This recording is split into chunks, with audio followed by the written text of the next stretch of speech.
नमस्ते विद्यार्थी मित्रांनो, या व्हिडिओमध्ये आपण एक्झरसाइज 11.2 अभ्यासणार आहोत. Question 1. In a sphere made of an alloy, copper and tin are in the ratio 86:14. In sphere made of another alloy, copper and zinc are in the ratio 58:42. Find the ratio of tin and zinc in the sphere made by melting two spheres. आता इथे बघा ratio दिलेले आहेत. बघा पहिल्यांदा कोणता ratio दिला आहे? Copper is to tin. Copper is to tin किती आहे? टीन 86:14. 86:14. आणि कॉपर अँड झिंक किती आहे? 58:42. 58:42. आणि आपल्याला कोणता फाइंड आउट करायचा आहे? टीन अँड झिंक. कोणता फाइंड आउट करायचा आहे? टीन अँड झिंक. मग टीन अँड झिंक किती येईल ते? टीन अँड झिंक ते काय येईल? 14:42. 14:42. मग 14:42. 14 1 14, 14 3 42. 1:3. 1:3. Option number 1.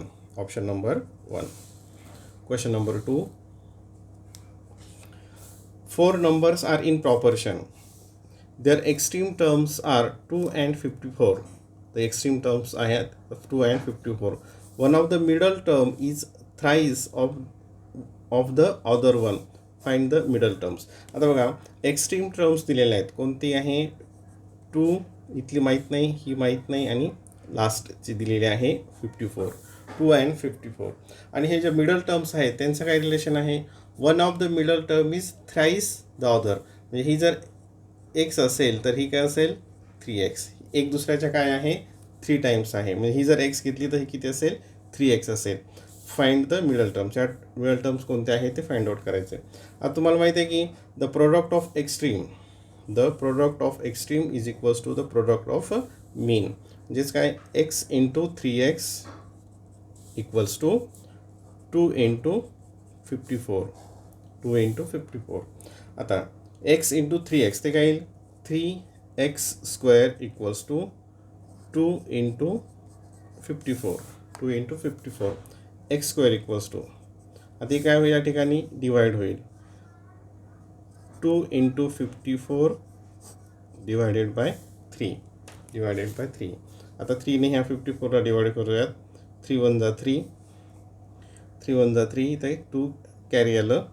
आणि 3 8 24. 2 इंटू 18 म्हणजे काय आलं ते? 36. x² equals to 36. म्हणजे एक्सची व्हॅल्यू काय आली? Taking the square root of both side. एक्सची व्हॅल्यू आली 6. मग त्या टर्म्स कोणत्या आपण घेतले? तर एक 6 आणि एक म्हणजे x अँड 3x घेतल्या होत्या. x and 3x. मग एक जर x 6 आली तर 3x काय असेल? मग 6 3 18. 6 3 18. म्हणजे 6 and 18 are the middle term. 6 and 18 are the middle term. Option number 3. Question number 3. What is the ratio of 15 gram to 3 kilogram. असं उदाहरण आपण मागच्या एक्सरसाइजमध्ये सुद्धा बघितलेलं आहे. आता 15 ग्रॅम अँड 3 किलोग्रॅम हे ग्रॅममध्ये आहे, हे किलोग्रॅममध्ये. म्हणजे युनिट आपल्याला काय करावं लागतील? अगोदर सारखे करावं लागतील. आता हे बघा, हे 15 ग्रॅम, ठीक आहे. आणि 3 किलोग्रॅमचं ग्रॅममध्ये कन्वर्ट करायचं म्हणजे कितीने मल्टिप्लाय करायचं? 1000ने. कितीने मल्टिप्लाय करणार? 1000ने. मग ते काय येईल? 3 इंटू 1000 300 ग्रॅम. आणि यांचा रेशो. आता हे इथे डिव्हाइड करायचं. याला आणि याला सेम नंबर डिवाइड करायचं. हे बघितलं, लक्षात दिलं की 15 डिव्हिजिबल आहे, 15 डिव्हिजिबल आहे. मग 15 1 15 आणि 15 2 30 आणि 2 0. हे काय आलं? तो ratio 1:200. 1:200. Option number 2. Question number 4. हे थोडं काळजीपूर्वक बघा. If 2/5 of A is equal to the 3/4 of B. Find the ratio of A and B. म्हणजे एचा 2/5 काय येईल मग 2/5 इंटू ए. याचा काय काढायचं आपल्याला 2/5 काढायचं, म्हणजे याला मल्टिप्लाय करायचं. 2a/5 2a/5 आणि याचा रेशो क्वेश्चन इक्वल आहे 3/4 ऑफ बी, म्हणजे बीला काय करायचं 3/4 मल्टिप्लाय करायचं, म्हणजे ते काय येईल 3b/4. हे इक्वल आहे. आणि आपल्याला रेशो कशाचा काढायचा आहे a:b. आता बघा इथे a:b रेशो काढत असताना हा इक्वल्स टू असं सांगितलं. थोडी काळजीपूर्वक बघा, आपण एका स्टेपमध्ये करतोय. इथे जर 1 ठेवलं, आता हे काय होईल या ठिकाणी हे 2 इथं मल्टिप्लिकेशनमध्ये या साईडला डिवाइडमध्ये जाईल आणि 5 इथं डिवाइडमध्ये ते वर मल्टिप्लिकेशनमध्ये जाईल. आणि हे बी इकडे घेतलं, हा बी इकडे घेतला, तर हे 3/4मध्ये काही फरक पडणार नाही. हे 3 आणि 4 असेच राहतील, हे 3 आणि 4 असेच राहतील.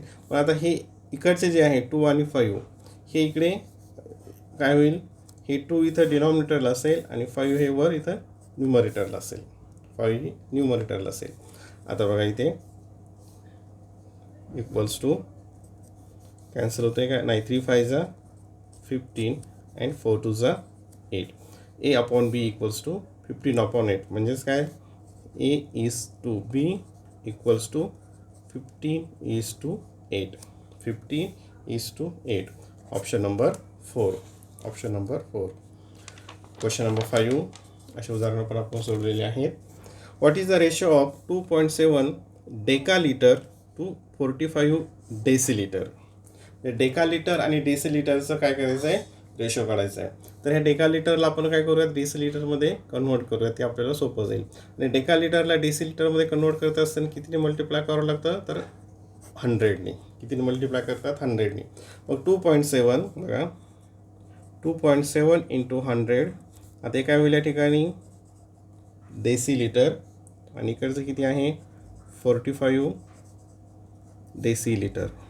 याचा मल्टिप्लिकेशन किती होतं बघा, हे 100ने मल्टिप्लाय करायचं म्हणजे डेसिमल पॉईंट 2 डिजिट पुढे सरकली तर एकच डिजिट आहे, त्याच्याऐवजी मग आपण काय लिहिणार 0. पण 270 इज टू 45. 270 is to 45. आणि कशानं 9ने डिव्हिजिबल आहे, लगेच तुमच्या लक्षात येईल. 9 3 = 27 0 आणि 9 5 = 45. आणि आता 5 ने डिव्हिजिबल आहे. 5 6 = 5 1 = 6:1. 6:1. Option number 3. किंवा असं जर लक्षात येत नसेल तर आपण असं जरी केलं 270/45. 9 3 = 0. 9 3 = 27 हे 0 आणि हे 9 5 = आणि 30/5ला मग काय केलं 5ने डिवाइड केलं. 5 1 = 5 5 6 = 30. 6/1 म्हणजेच काय 6:1. या पद्धतीने केलं तरी चालेल किंवा असं डायरेक्ट केलं तरी चालेल. Question number 6. 5 years ago the ratio of ages of mother and her daughter was 7:2. After 10 years the age of daughter will be half the age of mother. What is the present age of the daughter? आता बघा आपल्याला हा ratio दिलेला आहे, हा कधीचा आहे 7 years बॅकचा दिलेला आहे. तर suppose the smaller part of 7 year back is x. 7 year bags म्हणजे त्यांचे एजेस काय असतील मग 5 years. 5 years ॲगो त्यांचे एजेस काय असेल 7x and 2x. 7x and 2x. मग टुडेज एज काय असेल, टुडेज एज इक्वल्स टू काय करावं लागेल त्याच्यामध्ये 5 ॲड करावं लागतील. म्हणजे 7x + 5 आणि डॉटर्स एज काय होईल 2x + 5. हे झालं टुडेज एज. आणि आपल्याला रेशो कंडिशन काय दिली आफ्टर 10 years. मग आफ्टर 10 years यांचा काय मग 7x + 5 + 10 आणि हे 2x + 5 + 10. ते एजेस काय असतील 7x + 15 आणि 2x + 15. कधी हे आफ्टर 10 years. आता आणि हा रेशो किती आहे काय दिला आहे, याची कंडिशन काय दिली आहे बघा इथे. आता ह्या दोघांचं जे एज आहे इथंच आपण घेऊयात.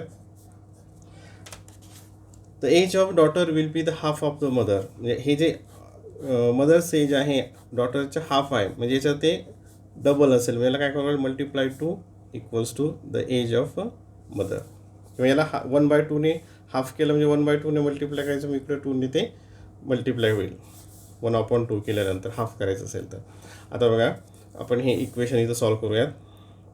7x + 15 इक्वल्स टू, हे 2ने मल्टिप्लाय केलं 4x + 30, 4x + 30 म्हणजे 2 2 जा 4, 2 आणि 15 30. आता बघा हे 4x इकडे घेतले तर काय होईल, 7x - 4x म्हणजे काय येईल ठिकाणी 3x इक्वल्स टू, आणि 30 - 50 म्हणजे काय येईल 30 - 15 ते काय येईल मग या ठिकाणी 15.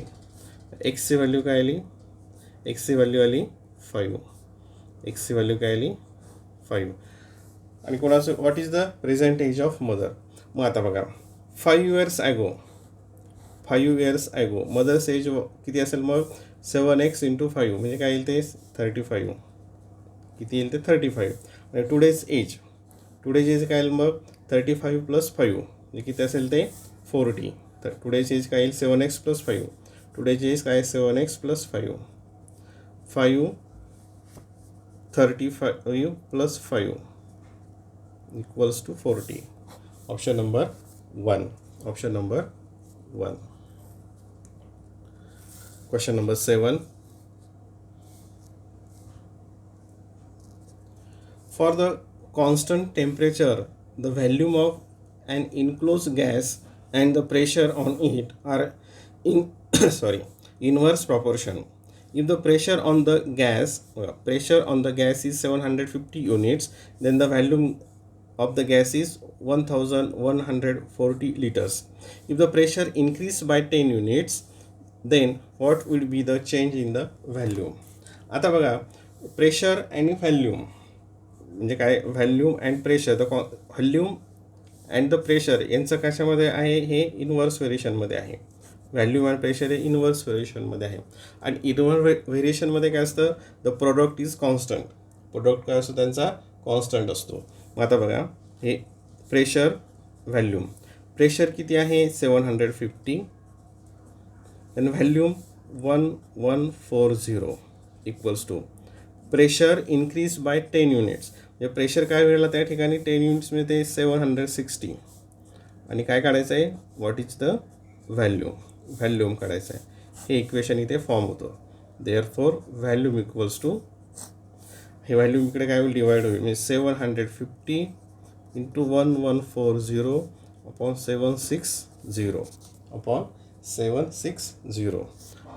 आता इथे हे लोएस्ट फॉर्म घेऊयात, हे 0 कॅन्सल झालं, ते किती आता 140. आणि इथं 2ने डिवाइड केलं, 19ने डिवाइड केलं तर काय होईल, 19 4 जा 46 76 आणि 19 6 जा 114. हे 4 आणि परत इथं 2 आणि इथं 3 आलं, आणि ह्या 2ने 1 जा 2, 2 3 जा, इथं 2 7 जा आणि 2 5 जा 375 इक्वल्स टू, आता किती आलं हे 6 5 जा 3 5 जा 15 कॅरी 1, 3 7 जा 21 + 1 22 कॅरी 2, 3 3 जा 9 11. किती आला मग त्याचं व्हॅल्यूम 1125 हा इतका आला. म्हणजे किती काय झाला, तर अगोदर किती व्हॅल्यूम होता, हा इतका होता, आता किती झाला, हा डिक्रीज झाला. म्हणजे हे इन्व्हर्स म्हणजे काय वाढवलं, याच्यामध्ये प्रेशर वाढवलं तर व्हॅल्यूम काय होईल डिक्रीज होईल. किती ना तो डिक्रीज झाला, आपल्याला 100 म्हणजे सबट्रॅक्शन इथं करावं लागेल. मग ती सबट्रॅक्शन काय होईल बघा, इथे अगोदर व्हॅल्यूम किती होता 1140 आणि नंतर काय झाला 1125 5100. तर कितीने डिक्रीज झाला तो 15 डिक्रीज झाला. Volume will decrease by 15 liters. Option number 1. Option number 1. Question number 8. It takes 6 hours per day for 20 workers to prepare 35 articles. How many more hours per day be required by 15 workers to the same work? Work इथं same आहे आणि काय केलं याच्यामध्ये number of workers decrease केले. आता जर number of worker decrease केले तर नंबर ऑफ आवर्स काय होतील, इन्क्रीज होतील. म्हणजे हे कशाचं उदाहरण आहे, हे इन्व्हर्स व्हेरिएशनचं उदाहरण आहे. आणि इन्व्हर्स व्हेरिएशनमध्ये तुम्हाला माहिती आहे समजा नंबर ऑफ आवर्स आणि वर्कर्स, नंबर ऑफ आवर्स आणि वर्कर्स. अगोदर काय होतं 6 hours पर डे आणि 20 वर्कर्स. आता काय केलं, वर्कर 15 आणि आवर्स मग आपल्याला काढायचे आहेत, आवर्स काढायचे आहेत. इन्व्हर्स व्हेरिएशनमध्ये काय असतं, the product is constant, the product is constant. Therefore x into 15 equals to 6 into 20. X into 15 equals to 6 into 20. X equals to 6 into 20 upon 15. 3 5 जा 3 2 जा 5 1 जा 5 5 4 जा 2 into 4 8 hours. म्हणजे किती आवर्स पाहिजे पर डे, 8 hours. आणि आपल्याला काय विचारलं आहे, how many hours per day are required 15 workers to the same day. मग किती असेल त्याचं, 8 hours are required. Option number 1. Option number 1. How many more hours असं विचारलेलं आहे. हाऊ मेनी मोर आवर विचारले. अगोदर किती होतं, 6 hours होते, आता किती झाले 8 hours. म्हणजे आणखीन किती एक्स्ट्रा करावं लागतील, 8 minus 6 equals to 2 hours. म्हणजे काय येईल, ऑप्शन नंबर 3. आणखीन किती जास्त लागतील असा प्रश्न आहे. आता अगोदर 6 लागत होते, आता 8 लागतील, म्हणजे 2 आणखीन जास्त लागतील. Last question. The ratio of present age of Aryan and Aditi is 4:5. The ratio of present age of Aditi and Atharva, Aditi and Atharva is 3:2. If the present age of Aryan is 24, find the present age of Atharva. आता हे आर्यन आणि इथं आर्यन दिलेलं आहे. आपण काय करूयात, हा आर्यन अँड आदिती बघा, आर्यन अँड आदिती काय रेशो आहे, 4:5 इक्वल्स टू. त्यात आर्यनचं एज किती आहे, 24. मग आदितीचं एज किती असेल बघा, हे तुम्हाला माहिती आहे कसं करायचं. हे 4 हे काय 24, एक इथं कसं आलं, हे किती टाईम्स वाढले, हे 6 times. किती वाढले ते 6 times. इथे पण खाली 6 times, म्हणजे 5 6 30. आदितीचं एज किती आलं, 30. आदितीचं एज काय आहे, 30. आता दुसरा रेशो, आदिती अँड अथर्व. आदिती बघा, आदिती अँड अथर्व 3:2. आता याच्यामध्ये कुणाचं एज माहीत झालं आपल्याला, आदितीचं एज किती आलं आहे, 30. आता कुणाचं एज काढायचं आहे मग, अथर्वचं. हे किती टाईम्स आहे, हे 10 times. मग हे किती असेल, 10 times. ते किती येईल मग, 2 into 10 20. 2 into 10 20 years. Option number 4. Option number 4.